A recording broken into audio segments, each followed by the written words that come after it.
예수님께서 이 땅에 오심은 복음 전한 거죠. 그럼 복음이 왜 필요합니까? 예수님은 천국이 어떤 곳인지를 아시고 지옥이 어떤 곳인지를 아시잖아요. 왜냐하면 천국에서 지옥이 보이니까.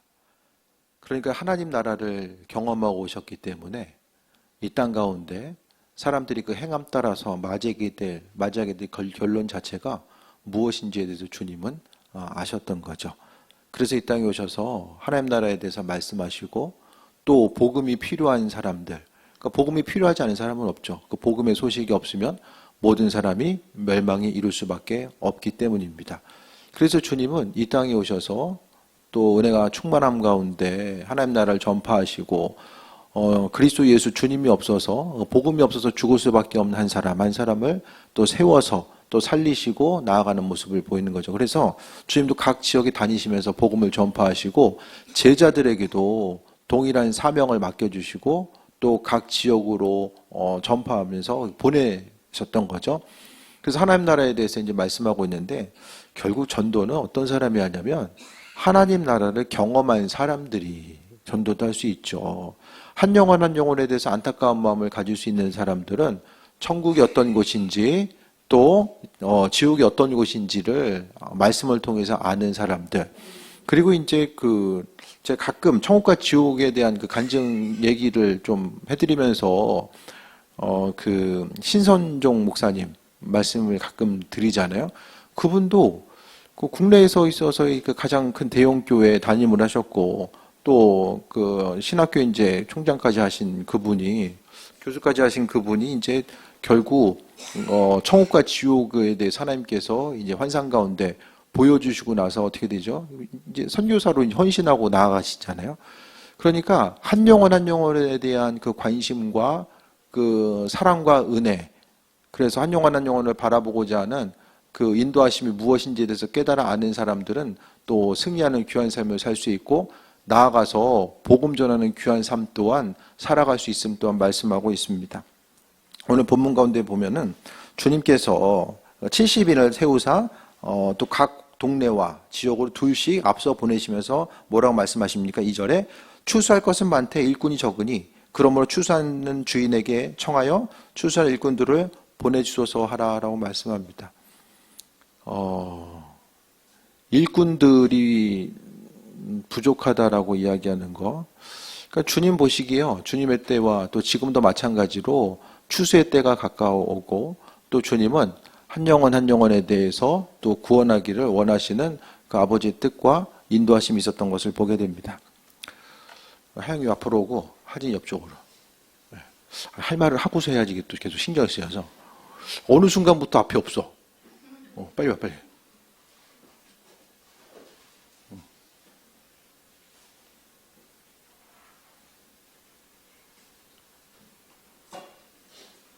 그래서 이렇게 초롱초롱한 눈빛을 보여줘야 돼. 여전히 말씀을 듣고 있다라고 하는 그 눈빛을.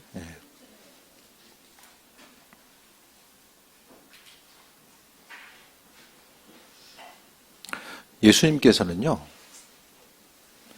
주님이 하늘로 올라가시고 나서 제자들이 당하게 될 고난과 어려움에 대해서 알고 계셨어요. 그래서 우리가 지금 이제 가끔 이제 로마에 관한 영화들, 지금 그 예전에 유행했었던 영화들이 그 예전에 보면 이제 그 글래디에이터라는 영화가 있잖아요. 2가 이제 개봉을 했는데 거기서 보면은 이제 그 콜로세움에서 희생당하는 그걸 보면은 얘기 나오잖아요. 그 십자가도 누가 당합니까, 형이? 정치범이나 기독교인들이 십자가형 당한 거. 그게 영화가 제가 알기로는 3천억 이상 들인 영화거든요. 그 실제적인 역사적 고증을 좀 많이 디테일하게 좀 거쳤다라고 이야기해요. 그러면서 이제 그 당시에 예수님 때문에 또 고난당했었던 이 수많은 사람들 또한 어떻게 죽어갔는지에 대해서도 이제 간접적으로 좀 볼 수 있게 되는데, 그러니까 주님 이후로 로마에 의해서 예수님 믿는 사람들이 이 직접적인 또 간접적인 고통을 경험하게 됩니다. 그리고 이제 로마의 황제들의 모습을 보면은 좀 정상적으로 나라를 다스리는 일도 있었지만은 그렇지 못한 예들이 많이 있었고, 그 황제들의 광기가 기독교인들을 향하고, 그러니까 기독교인들도요, 그리스도인들도 복음 전하지 않으려고 했으면 굳이 어려움 당하지 않았을 수도 있을 거예요. 본인의 고향에서 조용하게 살던 곳에서 조용히 자신의 터전을 지키고 있었으면 이 고난당하지 않을 가능성도 있었을 텐데 주님의 말씀이, 그러니까 말씀을 통해서 주님의 제자들은요, 예수님께서 맡겨주신 사명 자체가 무엇인지를 마음속에 새길 수밖에 없었고, 주님의 제자들의 제자들, 또 제자들은 어떻습니까? 예수님의 말씀이 무엇인지에 대해서 계속 그 강조점이 무엇인지를 알고 계속해서 이제 그 주님의 말씀의 핵심적인 내용들이 전달되고 또 전달되어서 내려올 수밖에 없었던 거죠. 그러면서 주님께서는요, 추수하는 주인에게 청하여 추수할 일꾼들을 보내주셔서, 주인이 누구입니까? 하나님이죠. 하나님께 추수할 일꾼들을 보내주소서라고 이제 이야기합니다. 간구하라고 이야기하는 거죠. 교회의 부흥도 그렇고요, 복음 전파도 그렇고 결국에는 주께서 행하시는 거예요. 아무리 부흥하는 교회가 있어도 겉으로 보기에는 뭐 누군가가 더 수고하고 헌신해서처럼 보여도 결국에는 주님께서 은혜 가운데 함께 하시고 또 모든 부흥 자체는 하나님이 만들어 가시는 것들을 봅니다. 그래서 일꾼들을 세워주시는 것, 또 충만함 가운데 나아가는 이 모든 것들이 다 하나님께서 주권 가운데 역사하시는 것. 우리의 인생 가운데서도요, 소소한 여정 가운데서도 하나님은 아주 귀하게 우리를 바라봐주고 계시고, 우리의 삶의 여정 가운데 필요를 채워주시고 내가 충만함으로 함께하고 계시는 것들에 대해서 보게 되는데요. 3절 보니까 갈지어다 내가 너희를 보냄이 어린 양을 이리 가운데로 보냄과 같도다. 예수님 당시에도요, 제자들을 파송하시면서 어린 양을 이리 가운데 보냄과 같다라고 합니다. 그러니까 주님께서는 이 땅 가운데 임하시고 그분이 고난당하실 것과 또 주님을 따르고자 하는 그 제자들 또한 고난당할 것에 대해서 말씀하고 있습니다.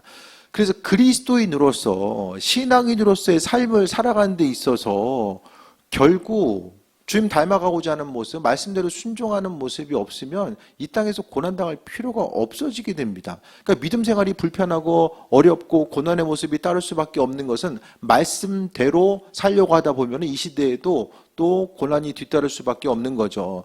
수많은 또 상황 가운데서, 이 시대 가운데서도요, 좀 더 적극적으로 복음 전하기 위해서 또 삶을 살아가는 이들이 있고, 그러니까 결국 주님께서 더욱더 그분의 시선이 이제 가 있는 사람들은 복음 전파하기 위해서 마음의 중심을 두는 사람들임을 또 보게 되고요. 4절 보면요, 전대나 배낭이나 신발을 가지지 말며 길에나 아무에서든지 문안하지 말고 어느 집에 들어가든지 먼저 말하되 이 집이 평안할지어다 하라. 전대가 뭔 줄 알죠? 네. 지갑 가져가지 말라고 하는 거죠. 그리고 배낭이나 신발, 좀 상식적으로 생각하면은 여행 전도하려면 준비해서 가야 되잖아요. 그러니까 아무것도 가지지 말고 그냥 가래요. 네. 왜 그냥 가라고 할까요?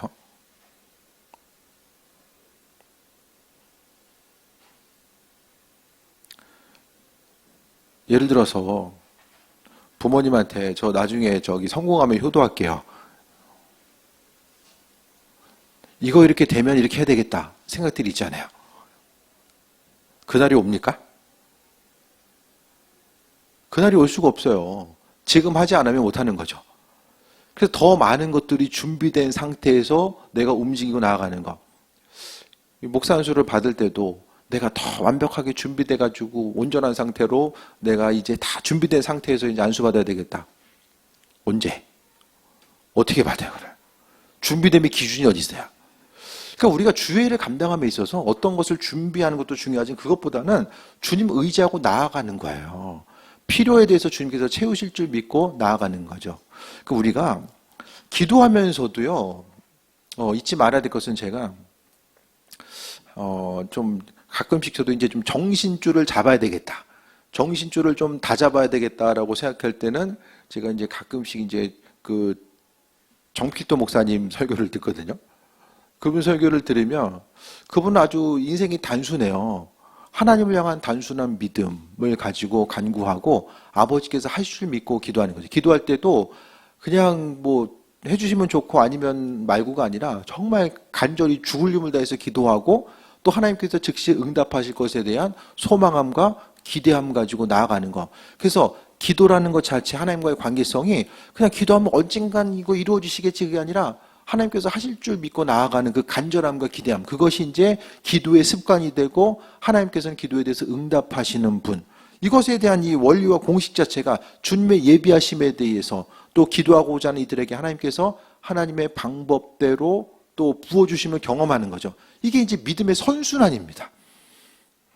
나는 기도했는데도 왜 이렇게 응답이 안 되지라는 이 악순환, 뭐 하나만 하구나, 이게 아니라 믿음의 선순환이라는 것은 하나님께서 행하심에 대해서 경험하고 공급받고 나아가는 이런 부분들. 그래서 기도도 그걸 얼마큼 해야 되냐. 하나님께서 마음에 감동 주시는 만큼 하는 거죠. 그만하라고 할 때까지. 그래서 우리가 좀 기도에 있어서 패배의식이 아니라 하나님께서 행하심에 대해서 또 소망감 가지고 나아가는 거. 전대나 배낭이나 신발이나 가지지 말고. 가지지 말고라는 것은 뭘 이야기합니까? 굶고 다니라는 거예요? 그게 아니라 하나님께서 예비하신 그런 부분들. 주일날도 제가 이번 주일날도 이제 사르밧 과부에 대해서도 말씀드릴 텐데 하나님께서 다 예비하시고 준비하시잖아요. 하나님의 사람들 향해서 예비하심과 그 준비하심이 다 있으시다라는 거예요. 그래서 이 시대 가운데서 우리가 기도에 대한 그 하나님의 예비하심에 대한 패배의식이 아니라 주님께서는 주님의 방법대로 행하신다라는 그 기대함과 소망함 가지고 나아가는 거죠. 우리도 우리가 하고자 하는 일들에 대해서 하나님이 행하신다라는 거, 그 기대함에 대해서 이제 마음속에 없으면은 또 마음에 어려움이 생길 수밖에 없습니다.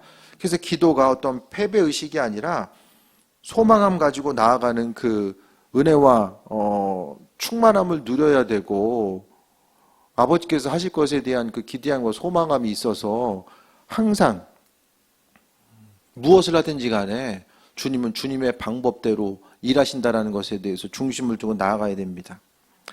그래서 어느 집에 들어가든지 먼저 말하되 이 집에 평안할지어다라고 이제 선포하는 거죠. 기도의 자리에 있어서도 믿음으로 선포하고 나아가는 거. 그래서 우리가 해야 될 건요. 복음 전파도 그 한 사람 한 사람에게 평안함에 대해서 간구하는 것이고 또 그 한 사람 한 사람의 가정 가운데 하나님의 은혜와 충만함이 온전히 있을 것에 대해서 선포하며 나아가는 그 과정들을 이야기하고요. 6절에 만일 평안을 받을 사람이 거기 있으면 너희의 평안이 그에게 머물 것이요 그렇지 않으면 너에게로 돌아오리라. 유명한 구절이잖아요. 복음 전하고자 했을 때에 주님의 사랑과 은혜와 그 평강함의 모습을 전하고자 했을 때에 아버지께서 받으시고 일하시고 함께 하실 것에 대한 그 소망함, 주님께서 그 한 가정 한 가정을 축복하실 것에 대한 이 소망함 가지고 선포하면서 나아가고자 했을 때에 하나님의 방법대로 또 은혜와 축복해 주신 것이고 그 상대방이 받는 사람이 받지 않았을 때는 그 은혜와 축복이 나에게 다시 돌아올 수밖에 없다라는 것을 또 말씀하고 있습니다. 그럼 우리 입술을 어떻게 사용해야 됩니까?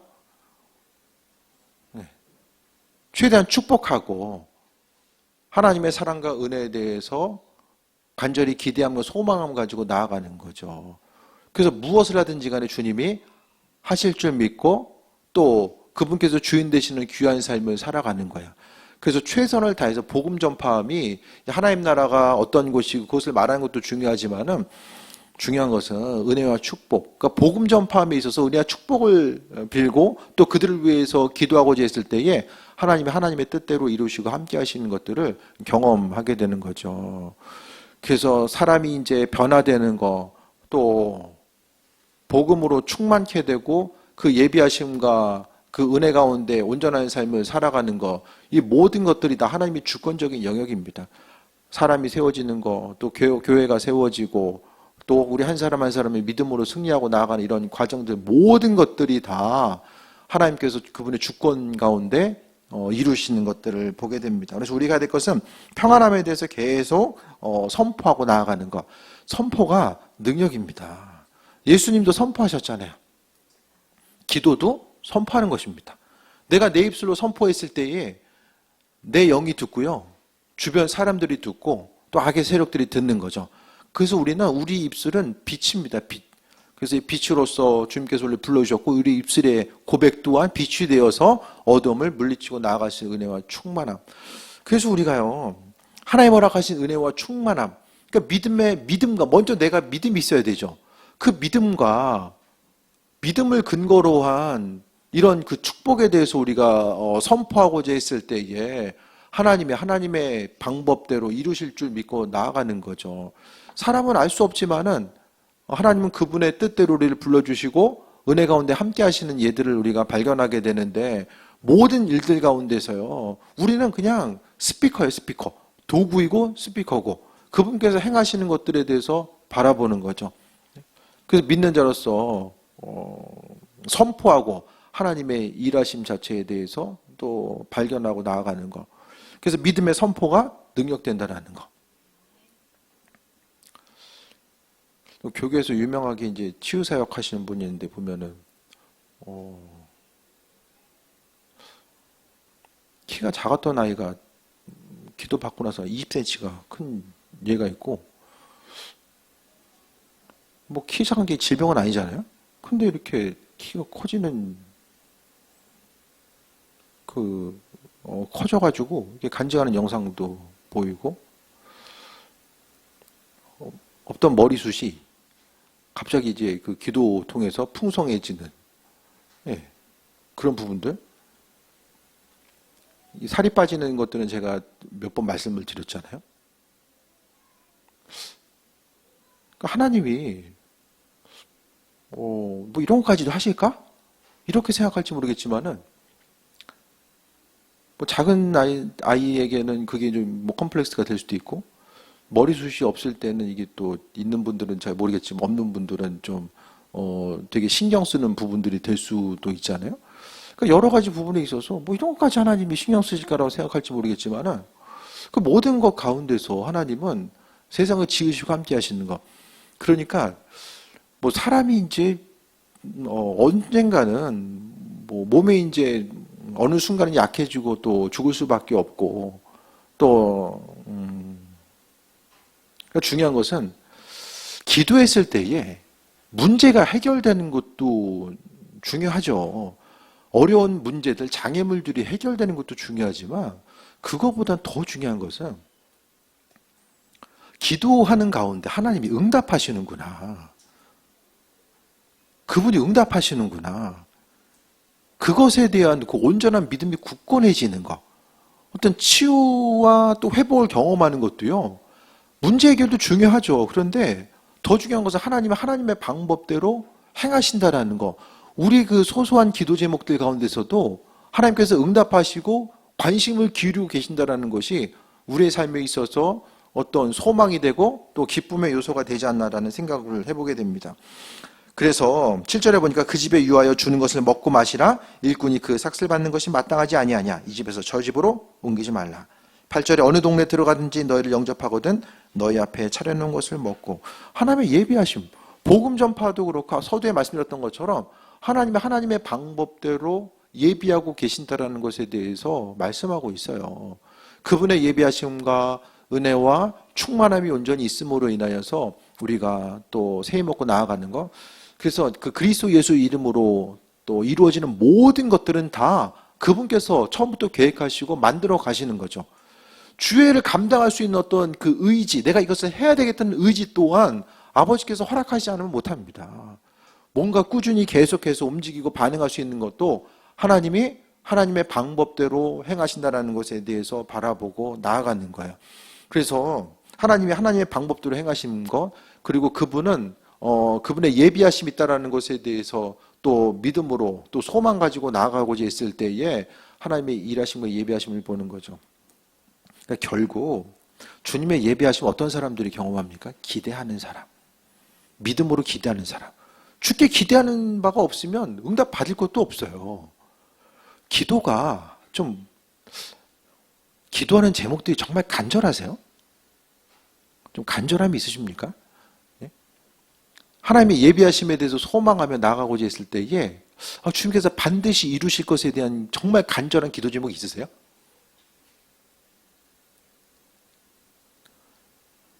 예. 정말 간절함이 있으면 그래도 힘들지만 더 인내하면서 나아갈 수밖에 없잖아요. 방법이 그거밖에 없으니까. 뭐 간절하다는 것 자체가 표현 방법이 사람마다 다를 수 있지만은 우리가 주님 향해서 기도하는 부분이 정말 주님 이렇게 해주시면 좋겠습니다. 이렇게 해주시면은 제 마음이 더 기쁘고 평안하겠습니다. 이것을 넘어서서 마음속 깊은 곳으로부터 정말 내가 주님께서 이것을 이루시지 않으면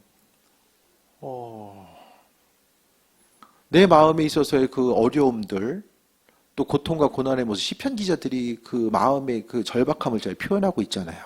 시편을 통해서 하나님께서 도우시지 않으면 정말 심지어는 죽을 수밖에 없는 그 절박한 상황들, 주를 향해서 간구하는 기도 제목들이 내 인생에 있어서의 하나의 어떤 맛을 내기 위한 양념이 안 돼 있어도 음식을 먹을 수도 있고 그게 영양분이 되잖아요. 양념이 돼 있으면 조금 더 먹기 수월한 부분이 있는, 혹시 내가 주를 향해서 간구하는 부분들이 그 정도에 머물러 있는 것은 아닌가. 그러니까 결국 오늘 본문에서는요, 아버지의 마음을 가지고 복음을 전하려고 하는 이들, 복음 전함은 주님께서 원하시기 때문에 불편함이 있고 어려움이 있고 또 아버지의 긍휼하심과 인도하심을 경험할 수 있는 그 순간들, 그러니까 복음을 전하고자 했을 때에 무엇보다도 복음 전함은 예수님이 기뻐하신 일이기 때문에 행하는 거잖아요. 그분 기뻐하신 일을 행하다 보니까 주님께서도 더 우리를 귀하게 여기시고, 또 복음을 전한다는 것은 또 믿음의 선한 싸움에 있어서의 최애 전선에 있는 것이기 때문에 한 영혼 한 영혼을 향한 그분의 도우심과 인도하심과 예비하심을 경험하는 또 귀한 삶의 순간일 수밖에 없다라는 거예요.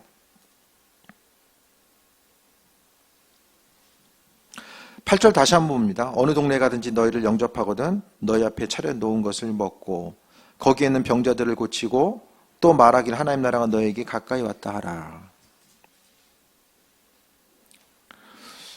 누구한테 가서 교회 한번 와줄래?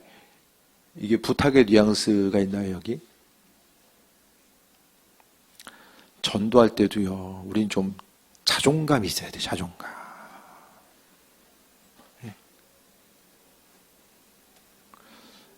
영업사원의 마인드가 아니라, 이거 좋은 거였는데 제발 한 번만 써볼래? 이게 아니라, 믿음의 자존감이에요, 자존감.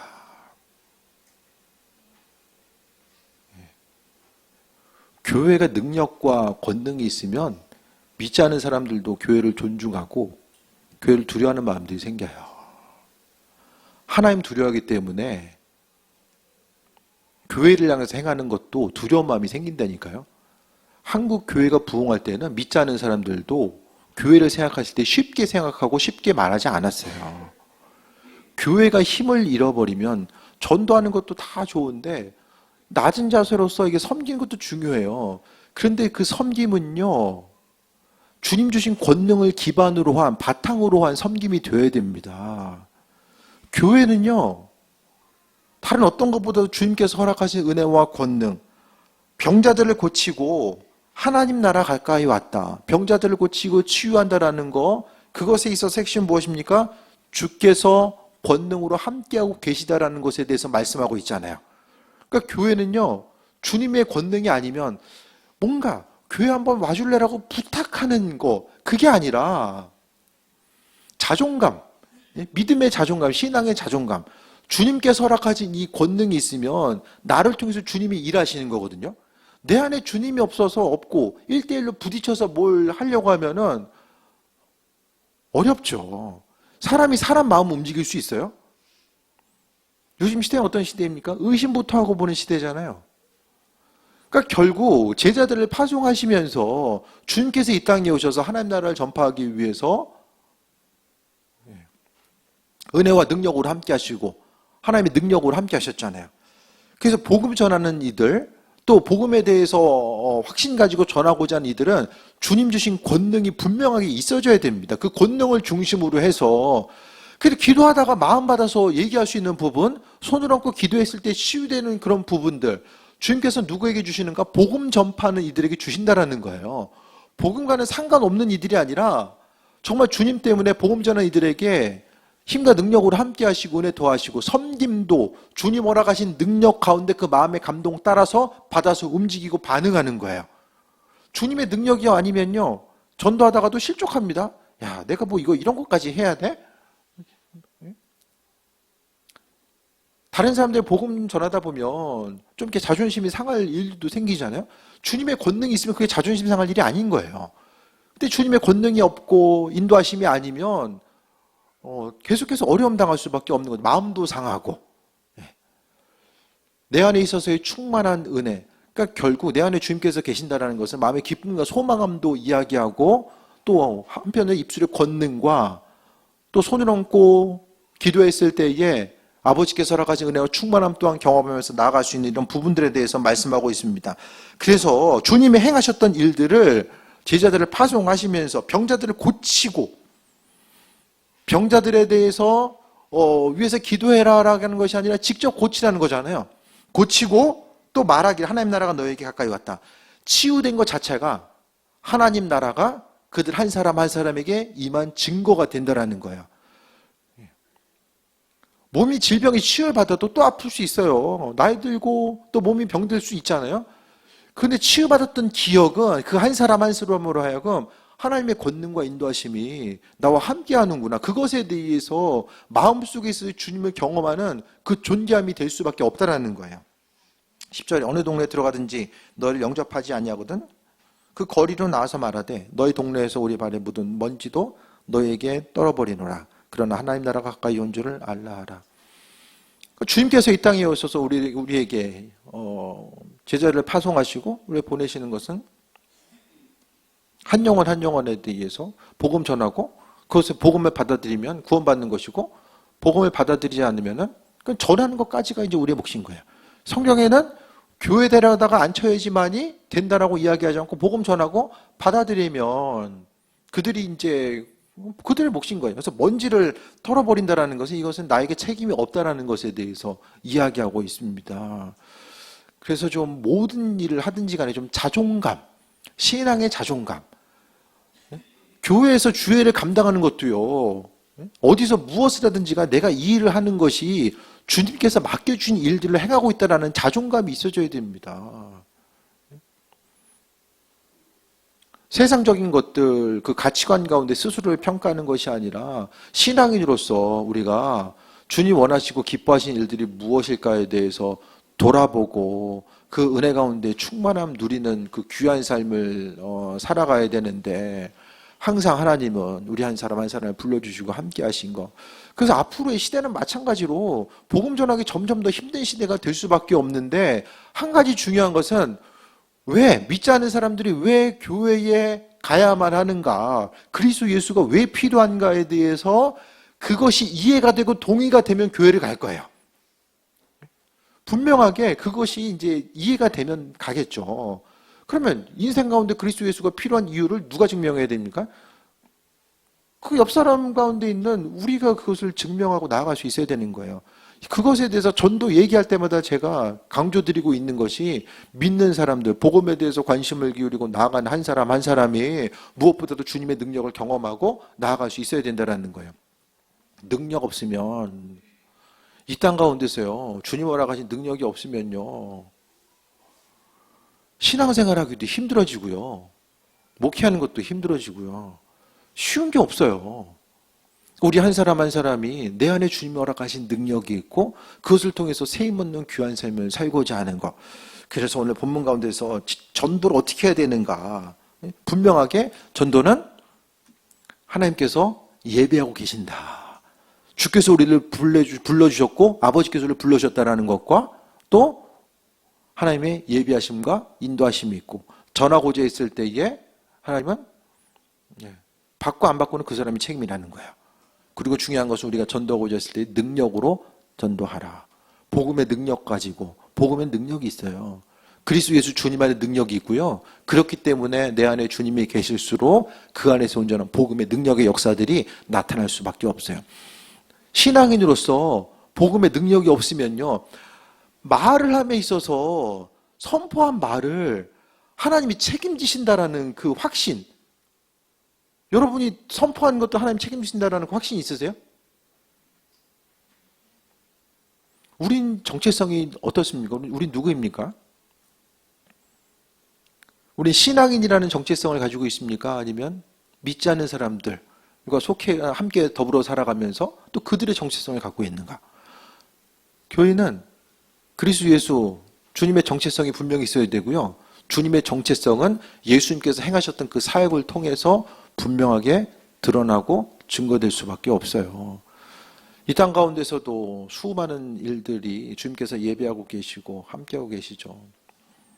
이제 1월에 집회하는 이제 이제 목사님 만났는데 교회에서 저녁마다 계속 1월달 집회, 학생, 청소년, 청년 집회 위해서 교인들 위해서 계속 교인들이 합심해서 기도하고 또 준비하고 있고, 그래서 또 명단을 또 빨리 보내달라고 하더라고요. 그래서 명단 보면서 중보기도 하나 봐요. 예전에 제가 상가에 있는 작은 교회였어요. 주 안에 있는 교회였는데 그 교회가 목사님이었던 그 은사 사역을 하셨는데 교인이 별로 없었어요. 그런데 기억에 남는 게 내용도 별로 기억은 안 나요.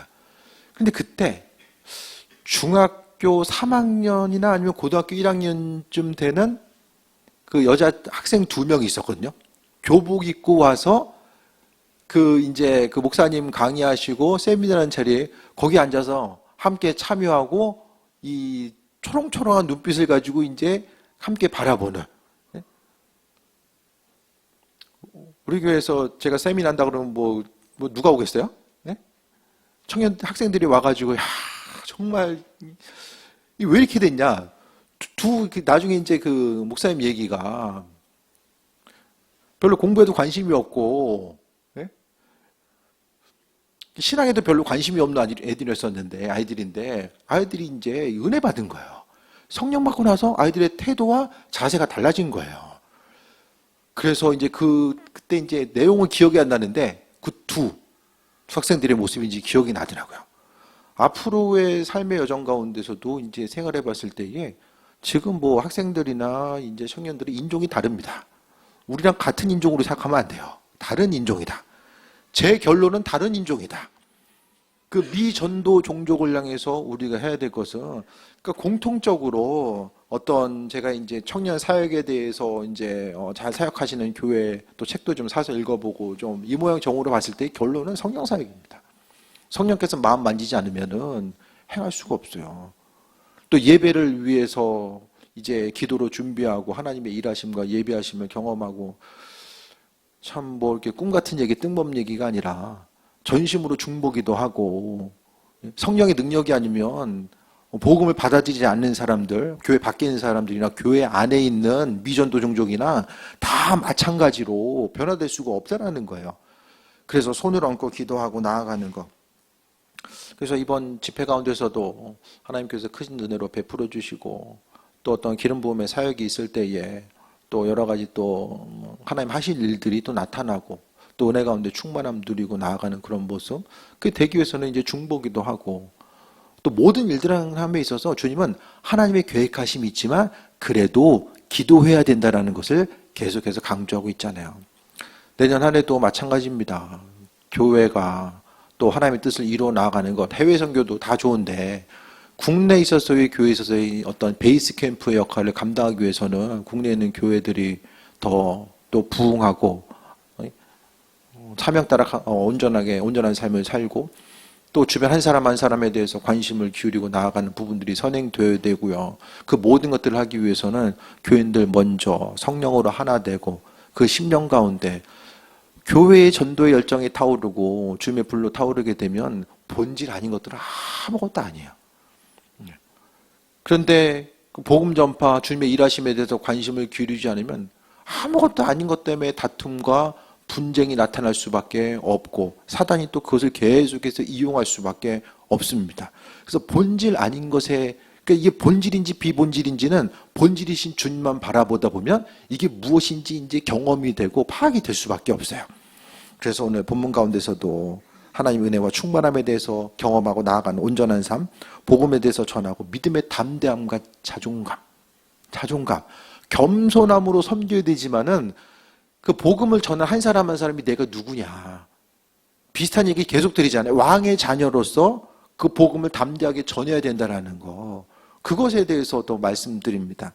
12절에 내가 너에게 말하노니 그날의 소돔이 그 동네보다 견디기 쉬우리라. 주님 오심의 때는요, 나눠질 수밖에 없잖아요. 영원한 상과 영원한 벌로 나눠질 수밖에 없는 이 순간이 있을 수밖에 없다라는 거예요. 그래서 주님이요, 주님의 일을 다른 누군가가 아니라 우리에게 맡겨주셨고 그 일들을 은혜 가운데 감당할 수 있도록 우리 한 사람 한 사람을 불러주셨다는 것에 대해서 말씀하고 있습니다.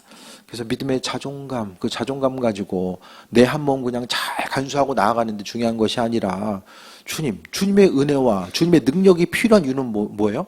복음 전파 때문에 필요한 거예요. 우리에게 있어서의 필요한 모든 것들 주시죠. 근데 더 많은 것들 하나님께서 부으신 이유는 복음 전파 때문에 주시는 거예요. 항상 교회가 이 전도에 대해서 복음 전파에 대해서 끼어 있으면 하나님의 이끄심과 인도하심을 경험할 수 있고 나아가는 거예요. 복음 전하는 것 자체가 힘들어질 수밖에 없는 이런 시기를 살아가고 있죠.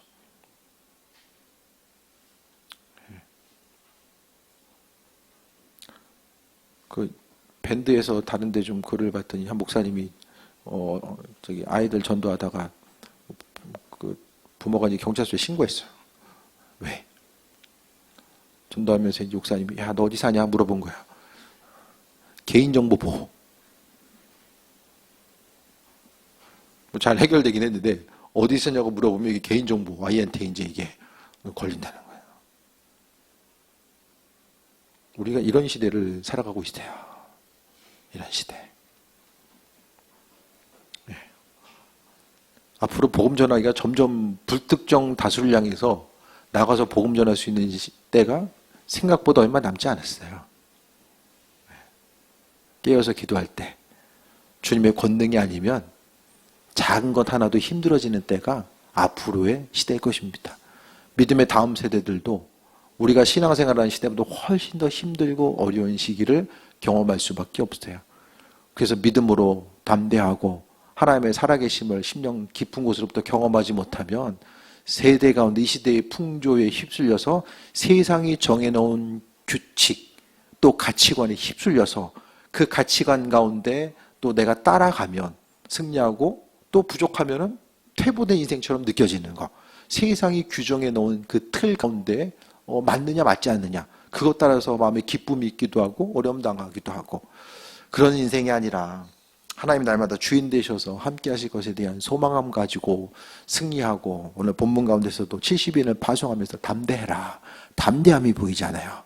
믿음의 담대함, 믿음의 자존감, 주님의 예비하심, 권능. 이것이 바로 기독교 신앙에 있어서의 근본적인 복음 전파의 자세입니다. 그게 되기 위해서는 기도해야 되고요. 기도 가운데 주님의 권능과 인도하심이 내 안에 풍성하게 있을 것에 대한 소망과 기대함 가지고 나아가는 거죠. 주의 일에 힘쓰는 이들 3절 한 절만 다시 볼게요. 갈지어다 내가 너희를 보냄이 어린 양을 이리 가운데로 보냄과 같도다. 이것이 바로 아버지의 마음입니다. 주님의 마음. 우리를 향하신 아버지의 마음이 무엇인지를 다시 한번 경험하고 깨달아 알고 주로 인해서 강건함 누리고 승리하는 귀한 삶 되시기를 축원드립니다. 기도하겠습니다. 우리 부르심에 감사드립니다. 이 땅 가운데 어둠의 때에 우리를 빛으로 불러주셨사오니 더 담대하게 주님 전하게 하시고 무엇보다 아버지의 권능이 우리의 삶에 있어서 권능으로 복음 전하게 하시고 또 권능으로 사역하고 또 권능으로 헌신하게 하여 주옵소서. 모든 것이 다 하나님의 은혜입니다. 주의 은혜와 권능 가운데 우리가 살아가고 있음을 기억하게 하시고 믿음의 자존감, 주님의 권능, 또 왕의 자녀로서의 그 권능을 가지고 이 땅 가운데 승리하게 하여 주옵소서. 입술의 선포가 능력될 줄 믿사오니 영광 받으시옵소서. 예수님의 이름으로 기도드립니다. 아멘.